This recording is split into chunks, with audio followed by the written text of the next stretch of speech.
Oi, gente, vamos nós lá para a sétima lição.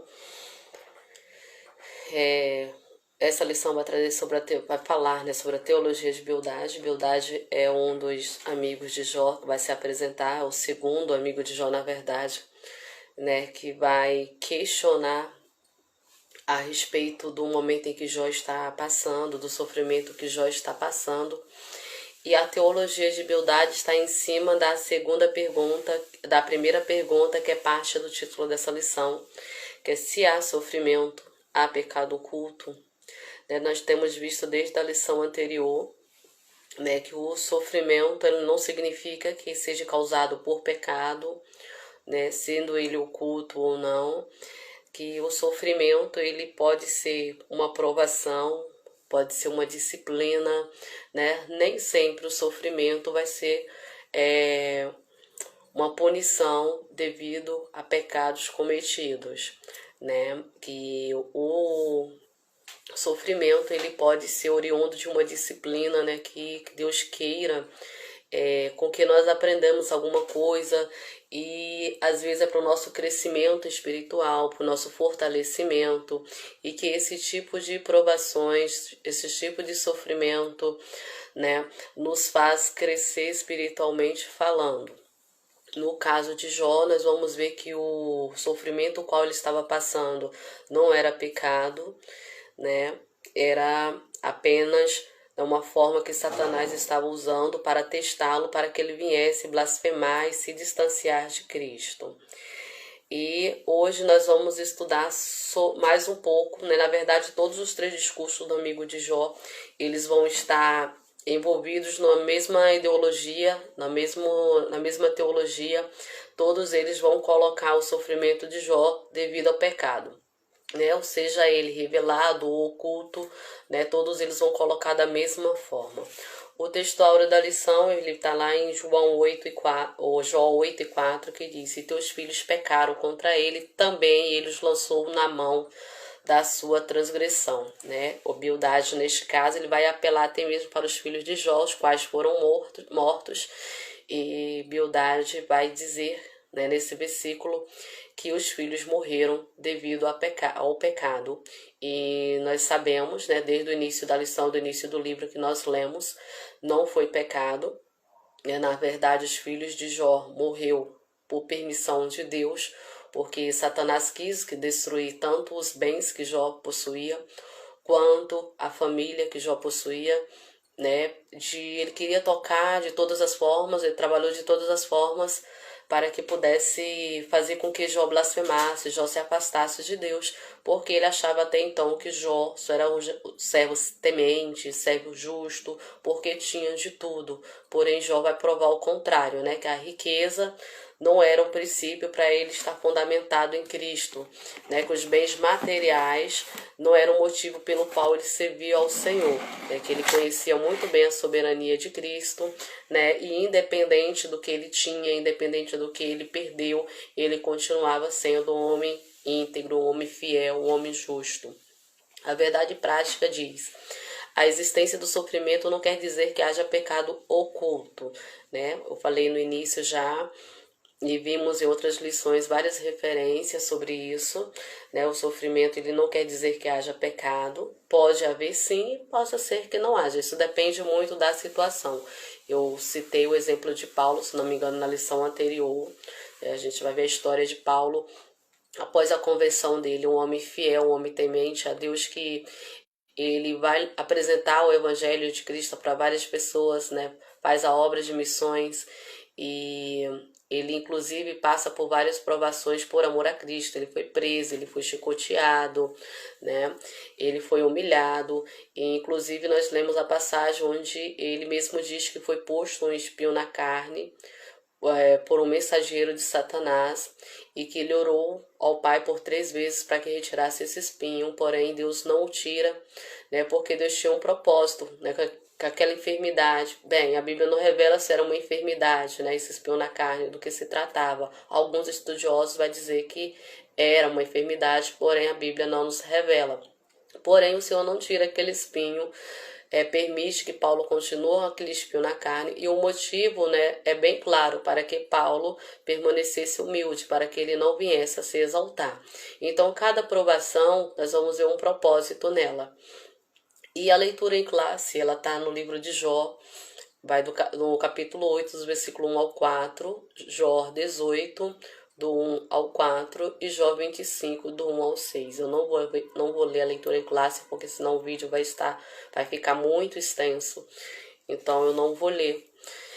E os objetivos específicos dessa lição é destacar o argumento de Bildade que contrastava o pecado com o caráter santo e reto de Deus. O segundo objetivo é explicar a concepção de Bildade que associava o pecado à quebra da moralidade religiosa. Nós falamos em algumas outras lições também sobre essa moralidade religiosa, mas hoje a gente vai falar mais um pouquinho. E é interessante que o professor da IBD, né, eu sempre falo isso durante esses vídeos, né, ele procura passar isso para o aluno para que ele possa entender o porquê desse contraste, o porquê desse pensamento nesta época, porquê que tanto Bildade como ele faz, que nós vimos anteriormente, né, tem essa mesma linha de raciocínio. E o terceiro objetivo é esclarecer a argumentação de Bildade que contrapõe a pequenez humana com a grandeza de Deus. Nós também vimos um pouquinho na lição passada, né, sobre a grandeza de Deus, mas nessa lição nós entraremos um pouquinho mais com detalhes. Bem, e para iniciar, eu vou reforçar um pouquinho sobre a moralidade religiosa na época. Em Deuteronômio, quando nós lemos lá no capítulo 28, versículos de 1 a 14, Deuteronômio 28, dos versículos 15 até o 68, nós vamos ver ali pronunciado bênçãos, né? E no capítulo 28 vai ser pronunciadas maldições. Nela vai estar presente, né, o princípio da teologia de Israel, de que a obediência e a aliança com Deus traziam bênção e prosperidades, e a desobediência traria maldição e miséria. Então esse é o princípio da teologia que Bildade faz utilização, ele também faz utilização nos discursos dele, né, quanto à enfermidade que Jó está enfrentando.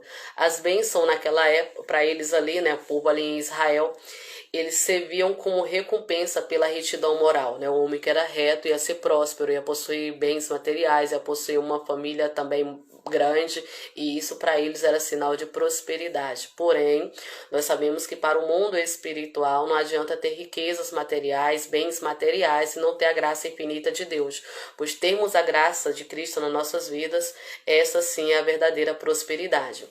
Enquanto as maldições para eles era resultado, né, de uma rebelião, de uma prática do mal, né? Cada vez que uma pessoa perdia um bem ou perdia, né, alguém da família de uma forma inesperada, para eles isso era uma rebelião que teria cometido, um pecado, teria feito alguma maldade, e dessa forma Deus estaria punindo, né? As bênçãos elas estavam relacionadas ao que era de valor para a época. É o que acontecia aqui nesse contexto, né, que nós estamos vendo no Oriente. E inclusive todos os três amigos vão ter essa mesma ideia e vão questionar Jó. Todos eles questionam Jó, né, a respeito desta mesma teologia, né? Por mais que a metade do livro de Deuteronômio, né, que onde vai estar citando essas bênçãos e maldições, né, contenha ritos e leis, né, ela está relacionada ao amor de Deus, de todo o coração, de toda a alma e com toda a força, conforme fala lá no próprio livro de Deuteronômio, no capítulo 6 e 5, no capítulo 13 e no versículo 3. Né, com relação ao todo, né, de Deuteronômio 28, lá nos capítulos 2 e 5, onde estão descritas essas bênçãos e a maldição, ele não incentiva, né, a busca de Deus pela bênção, né, mas foi interpretada de uma forma incorreta, e sim que a bênção é atraída pela atitude das pessoas, né. Eu vou ler rapidinho, eu não vou ler todas as referências para não ficar muito grande, eu vou ler algumas apenas, e essa é do Deuteronômio capítulo 28, do 2 ao 5, diz assim, ó: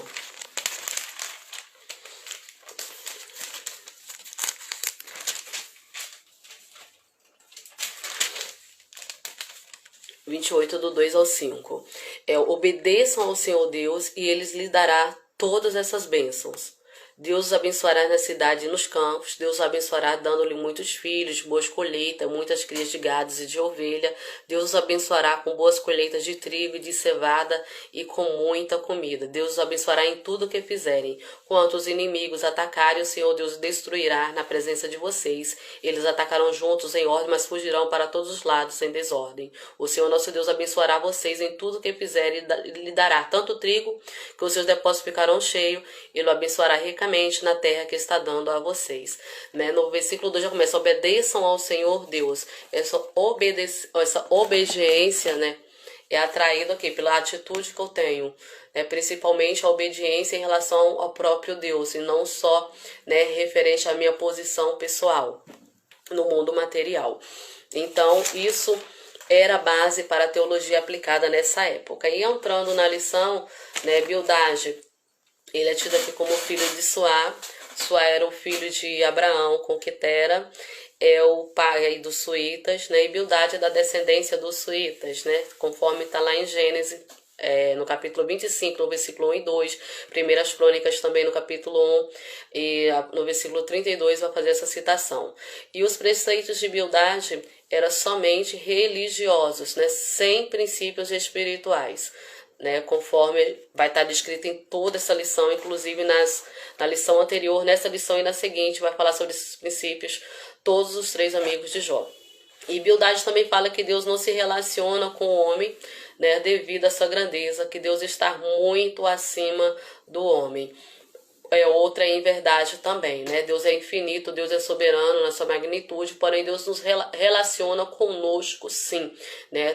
Nós vamos ver em todo o contexto durante a Bíblia, em todas as histórias, Deus propondo esse relacionamento com o homem, trabalhando na vida do homem, promovendo coisas, né, bênçãos para a vida do homem, Deus trabalhando continuamente, né, em toda a Bíblia. Então Deus se relaciona sim com o homem, né? Nós vamos ver tanto em cura, em transformação, em renovação, a gente vai ver Deus ali trabalhando constantemente. E o fato de Jó, né, estar passando ali para aquelas dificuldades, persistir, né, que não tem pecado, né, e continuava naquele sofrimento, não significa que Deus não estava relacionando com ele, mas aquela provação dele tinha um propósito, que era o propósito, provar a Satanás que ele não iria blasfemar, não iria abandonar Deus, não iria trair a sua fé, porque tinha perdido seus bens materiais. Então esse era o propósito, e Deus estava sim, né, mesmo com a infinita grandeza, mesmo, né, na sua onipresença, na sua onisciência, né, porque Deus é onisciente, ele conhece, né, tudo aquilo que nós fazemos e que ainda vamos fazer.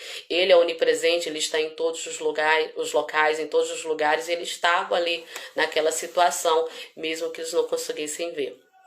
E Deus é santo e justo, né? Ele não vai compactuar com o pecado oculto de ninguém, né? A exemplo disso, né, tem a história de Acã, né, que é bem conhecida.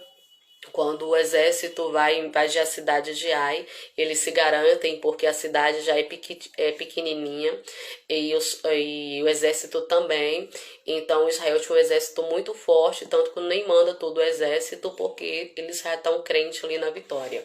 Porém, né, o que eles não contavam era com a derrota, por causa da desobediência. O que Acã faz? Acã, ele rouba, né, os utensílios. Se os utensílios não eram, né, para ser tirado dali, ele rouba, ele enterra dentro da sua tenda. E devido, né, este pecado, eles perdem a guerra. E muita gente morre durante essa batalha. E vamos ver que Josué, ele rasga suas vestes devido ao acontecimento, porém Deus depois revela o motivo qual ele tinha perdido aquela batalha, né, que foi devido ao pecado de Acã. E qual foi a consequência desse pecado? A morte tanto de Acã quanto dos filhos também. Todos eles foram levados à morte. Então a gente vai ver que nada ele vai ficar oculto aos olhos de Deus, porque ele tudo vê. A primeira parte vai falar sobre o pecado em contraste com o caráter justo e santo de Deus. O item 1 vai falar Deus é justo e reto. O item 2 é uma compreensão limitada da natureza de Deus. E o item 3 é a imperfeição humana. Eu vou fazer um resumo para poder não perder muito tempo. Essa primeira parte vai falar sobre a santidade e entre a santidade vai estar entre os principais atributos de Deus. Né? A gente vai encontrar referência no livro de Levítico 11, do 44 ao 45, que Deus queria que tanto o seu povo fosse santo também, assim como ele é. Deus vai tirar o povo do Egito, né? Um povo idólatra, né? E separa-o para prestar adoração a ele. Porém, né, o Senhor pede para eles o que? Exclusividade. Mas com o passar do tempo eles vão se corrompendo, vão construindo para si outros deuses e vão se afastando de Cristo. 1 Pedro 1, 15 e 16 fala o seguinte, que nós fomos chamados para sermos santos, separados e não se misturar com uma multidão. Deus é justo? Sim. Deus é reto? Sim. Porém, todo esse questionamento, a gente não pode esquecer, essa colocação de humildade a respeito da justiça, da retidão de Deus, é tudo uma afronta para Jó pelo momento qual ele está passando. Em 1 Samuel 6:20, diz que foram feridos porque olharam para dentro da arca e o povo de Bet-Seme reconhece a santidade de Deus. É uma passagem que vai contar quando a arca estava em mãos indevidas e eles olham para dentro da arca. A gente sabe que não poderia olhar para dentro da arca, não podia tocar dentro da arca, e eles fazem isso, então eles são acometidos por enfermidades. E aquele povo, quando acontece esse desastre, eles reconhecem a santidade de Deus. Então Deus é santo, sim. Deus é puro, sim. Deus, ele não convive, não condiz, não aceita esse tipo de pecado, nem mesmo o pecado oculto, porque tudo na verdade ficou oculto para o homem, mas para Deus não. E o livro de Jó, ele vai marcar, né, a grande virada do pensamento judeu sobre o mal, porque até então os judeus pensam, né, e têm essa teologia de que o sofrimento é o mal, né, que as pessoas sofrem devido ao pecado, e o livro de Jó vai mostrar o oposto disso.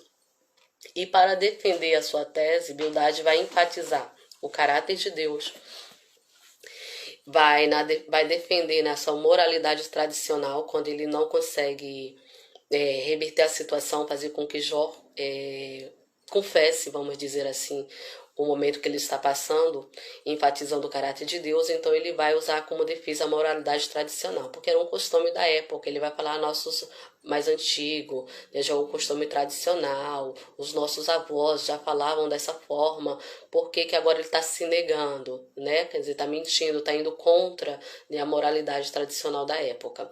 E depois, né, ele encerra com uma exaltação da onipotência de Deus.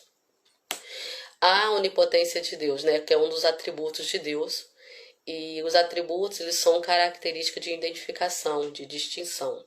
Porém, os atributos, eles têm duas categorias, a comunicável e as incomunicáveis. As incomunicáveis são as que Deus não compartilha com nenhuma criatura e são exclusivas dele. São várias, não vou citar todas também, porque senão vai ficar extenso. É ansiedade, eternidade, unidade, mutalidade, infinitude, onipresença, onipotência, onisciência e soberania. São um dos atributos incomunicáveis e que pertencem, né, apenas a Deus, são características apenas de Cristo. E os comunicáveis, que são aqueles que é compartilhado, né, conosco, o amor, a bondade, misericórdia, sabedoria, justiça, santidade, veracidade, liberdade, né? Esses são alguns atributos incomunicáveis e que esses sim são partilhados conosco. Mas, mesmo Deus possuindo todos esses atributos, né, ele vai sim, né, diferente do que Bildade pensa, fazer presente em nossas vidas, sim, vai estar contemplando o nosso sofrimento, vai estar intermediando também. E na parte 1, quando diz que Deus é justo e reto, nós vamos ver lá em Isaías 45:21, né, a soberania de Deus sendo vista, né, quando aquele povo, né, eles estão voltados para outros ídolos, o povo de Israel, eles estão voltados para outros deuses, né, e o Senhor vai apontar para eles. Eu vou ler essa referência, é só um versículo, Isaías 45:21.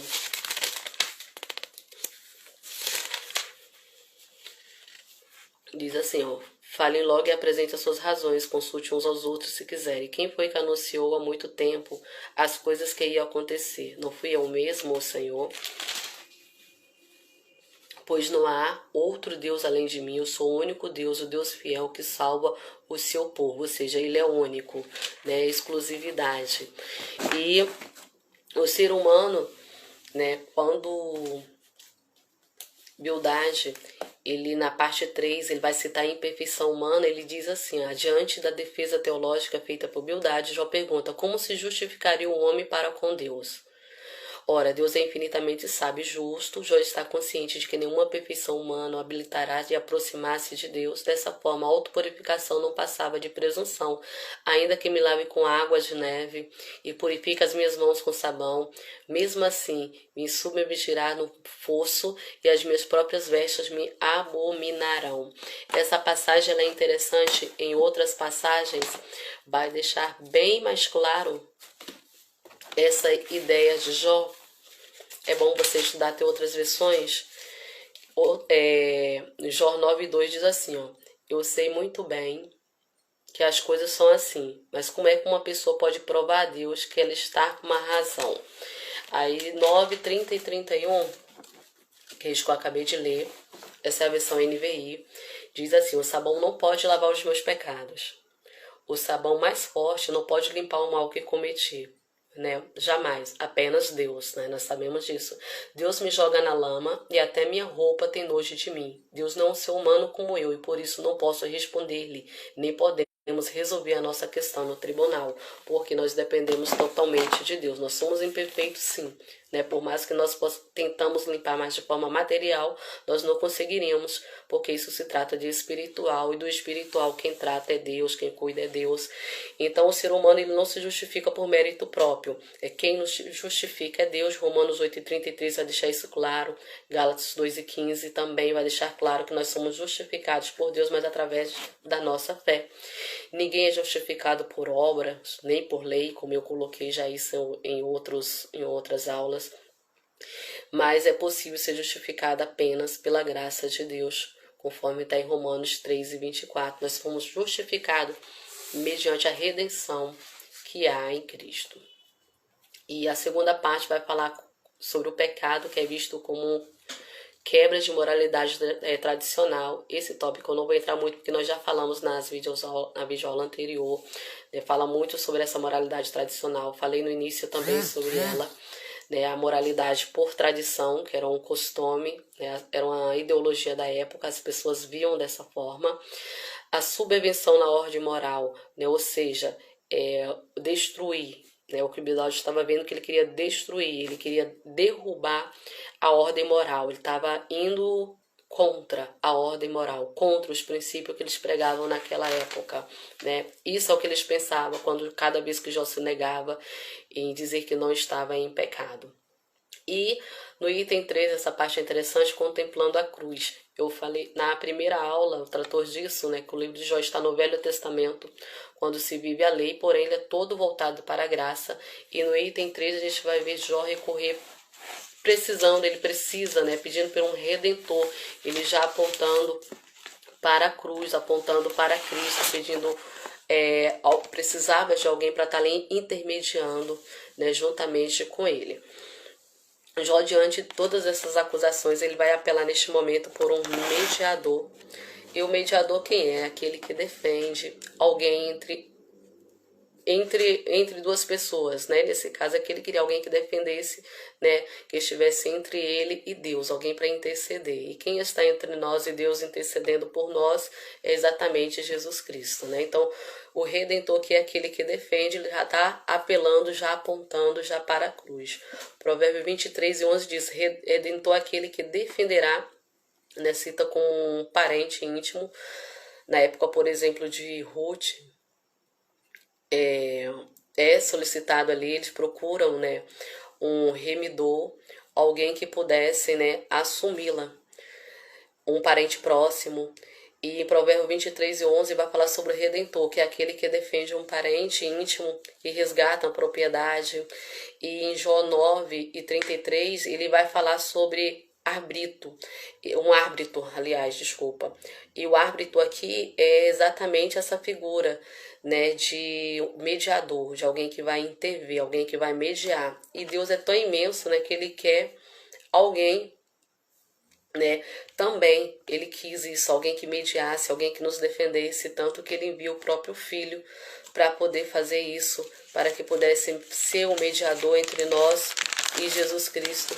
E isso foi feito ali na cruz do Calvário, né, quando ele derrama por nós o seu sangue, quando ele sofre por nós, né, ele padece por nós e morre, né, ali por amor à minha vida, por amor à tua vida. Aquilo ali foi uma mediação que ele fez, né, entre nós e o Pai, para que nós tivéssemos nossos pecados perdoados, né, e Deus aceita, né, aquele sacrifício.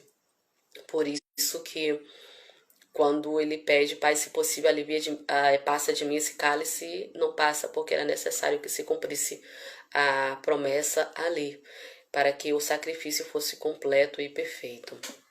E em Jeremias 50:34 também vai citar essa figura do Redentor, né, aquele que livra da escravidão ou das aflições, né, um resgatador, né, no hebraico. Em Ruth 3:9 você vai encontrar a referência a qual eu citei, né, que é o responsável pela proteção dos interesses dos parentes necessitados, que era o caso de Ruth. Isaías 41:14 também, né, aplica a Deus como protetor e libertador de Israel. No livro de Título, no capítulo 2 e no versículo 4, também vamos encontrar essa referência, onde diz que ele nos redimiu de toda a iniquidade, né, fazendo menção à cruz do Calvário, quando nossos pecados foram redimidos. Em Romanos 8:1 e 2 vai falar que ele nos livrou do pecado. Nos livrou como? Através, né, desse ato, sendo mediador. E ele deu a sua vida como resgate. Nós vamos ver isso em Marcos 10:45. Jesus está dizendo, né, que ele, né, por seu amor tão infinito, né, ele enviou Jesus ali para mediar entre nós. E no item 3 dessa lição, a gente vai ver Jó exatamente precisando, né, e apelando para isso. Lá em Jó 19:21 e 24, ele quer abandonar toda a existência humana e apelar para um mediador que defenderá a sua causa. Ele não quer mais se defender, ao invés disso apela para alguém totalmente justo que vai ficar entre ele e Deus. É aí que contempla a cruz e ele fala, eu sei que o meu Redentor vive. Então aí a gente já vai ver a graça entrando, ele não entrando em ação, mas ele fazendo referência já à graça. E para finalizar a parte 3, que vai falar o pecado em contraste com a majestade de Deus, vai fazer referência tanto à grandeza de Deus. O item 2 vai falar sobre o onipotente, mas não ausente, né? Nós sabemos que ele é onipotente, mas ele também é onipresente, ele vai estar presente em todos os locais. E o poder da argumentação de Bildade acaba agora e ele vai exaltar a Deus e rebaixar Jó. E a lição vai citar, né, sobre o deísmo, né, que segundo eles Deus criou o mundo, mas ausentou-se dele. É outra ideologia também errada. Deus criou o mundo, mas não ausentou-se do mundo. Deus está vendo e atento a todo e a todas as coisas. Deus, ele não está ausente. Em Salmos 34:18 vai dizer que ele está perto do coração quebrantado. Então, se nós temos um coração quebrantado, se nós estamos voltados para Cristo, então o Senhor vai estar presente daqueles, está perto, está presente ao lado daqueles que o buscam, ao lado daqueles que o temem. Salmo 139, no versículo 7, diz que não temos como escapar da presença de Deus. Efésios 2:4 e 5, mesmo quando estavam mortos em transgressões, pela graça ele nos salvou. Então não há quem possa, né, dizer que está fora do alcance de Deus, porque mesmo ele sendo onipotente, ele também é onipresente. E isso vai tratar da transcendência de Deus, que foi um dos assuntos que nós estudamos na lição anterior. E finalizando a lição, né, com a conclusão, nós vamos aprender que Deus, ele não nos disciplina apenas porque ele é grande, né, mas porque ele nos ama, porque ele é justo e porque ele é fiel. E como Pai, né, ele aplica a nossa disciplina para que nós possamos aprender, né, para que nós possamos sermos edificados. e vai ser sempre assim, né? Enquanto nós estivermos aqui nessa terra, porque tudo aqui é passageiro. Então, não se acaba aqui. Quando nós morremos, não acabou aqui. Pelo contrário, aí sim começa, mas é a vida eterna. E para que nós possamos ser moldados, nós precisamos passar por tais situações para que nós possamos reconhecer a soberania de Deus, para que nós não venhamos desistir em nenhum momento. Bem, que nós possamos aprender com esta lição e não deixe de participar, né, da IBD de sua igreja, porque ela é um verdadeiro seminário e nos traz ricos ensinos e faz com que nós aprendemos e nós crescemos espiritualmente. Né? Se você não tem uma congregação fixa, procure e participe, né? Porque nós conseguimos aprender bastante com essas lições e principalmente nesse trimestre onde fala sobre o sofrimento de Jó.